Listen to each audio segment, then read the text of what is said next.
Hezbollah के secretary general Hasan Nasrallah की नमाज जनाजा इसराइली फ़ज़ाई हमले में उनकी हलाकत के तकरीबन 5 माह बाद बेरूत में अदा कर दी गई, जिसमें हिज़्बुल्लाह के हज़ारों हामी और शहरियों ने शिरकत की।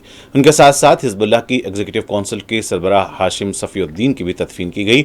लेबनान के सदर जोसेफ ऑन के नुमाइंदों और मुल्क के वज़ीर आज़म ने भी हिज़्बुल्लाह के रहनुमाओं के जनाजों में शिरकत की।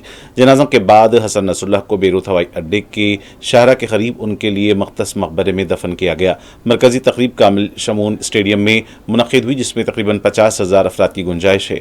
जनाजे के मौके पर जुनूबी बेरूत के मुख्तलिफ इलाकों में हसन नसरुल्लाह और हाशिम सफ़ीउद्दीन की बड़ी बड़ी तस्वीर लगाई गईं। तफसीलात के मुताबिक तकरीब के मुकाम से 4 इसराइली लड़ाका तैयारों ने तकरीब के ऊपर 2 बार कम ऊंचाई पर परवास की और इन जेट तैयारों की आवाज़ ने हुजूम में खौफ व हिरास फैला दिया। हिज़्बुल्लाह के हामियों ने अल्लाहु अकबर और इसराइल मुखालिफ नारे लगाए। इन लड़ाका तैयारों का गुजर नईम कासिम की तकरीर की नशरियात के आगाज़ के साथ ही हुआ।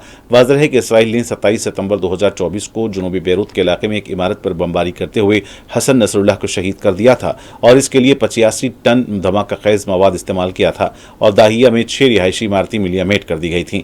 बादशाह हसन नसरुल्लाह के नायब और हिज़्बुल्लाह के नामजद सरबराह सैफुद्दीन को एक अलग कार्रवाई में शहीद कर दिया गया था। हिज़्बुल्लाह के दोनों शहीद रहनुमाओं को लेबनान के नामालूम मुकाम पर नमाज जनाजा की अदायगी के बाद अमानतन दफन कर दिया गया था।